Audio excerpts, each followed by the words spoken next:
Hello people, aqui com o Glenn, me tem minha auto aqui, me tem o tráfico, me tá vendo agora aqui ATM machine, para mim acho que alguma primitiva usando aí era com, lo vemos usando com card e global card, cash cards, com Talk Fusion manda para mim, tá um legítimo e com por lá tá sem fugir. Tá chegando ATM card aqui. Então me vai lagi coisa funciona. Turene mira. O kita pasa Midilandi ko. Oh, nasinigi. Ribbon Rust. Volve l'ora Midilandi. Nice. Ok. Nós abrimos fim de semana tremendo com de aguacero. Coisa, e ora vai cair na corso aqui. Se solo sale de trás, uma coisa água, mas se você quer assim aqui, está gezellig. Mas já 2 meses. Aqui nós estamos na mensa encaminhada, nós estamos bei ATM machine na mensa encaminhada. Para nós bei hinken nos global card. O acon e coisa que vai funcionar. Ok? Nós ir aqui na.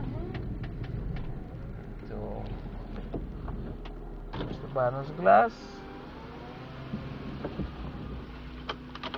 Lost nos foi um rato. Então nós vai hincar nos global card. Nós temos aqui dentro. Nós temos aqui global card. Então aí. Esse chill score em inglês. Está ali o rato, a minha que me 2 números não.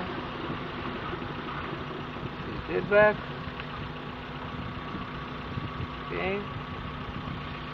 Então primeiro withdrawal.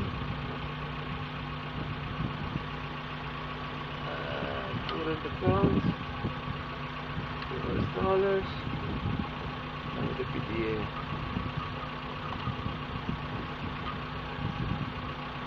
Yes.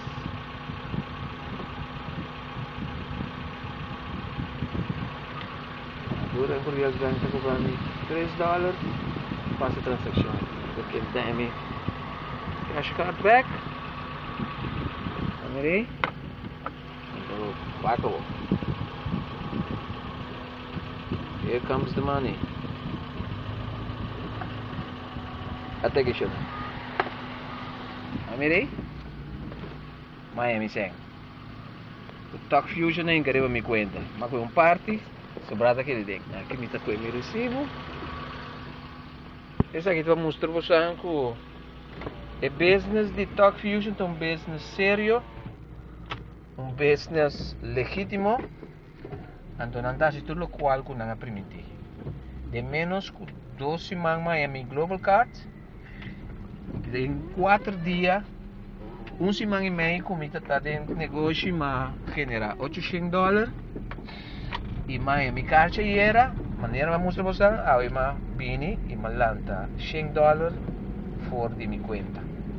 Que me ande, se você está buscando um business sério online, Talk Fusion teso. Contact me. Anterior nós está papi master aqui. By the way, já domingo já sábado 8 horas me tem uma apresentação. Se você interessar, tem a apresentação aqui. Mandar-me o e-mail address of um e-mail, responder e-mail aqui. Bisa-me que você interessar, então me dá uma invitação para. Ok? Feliz fim de semana, tudo bom e bendição. Thank you.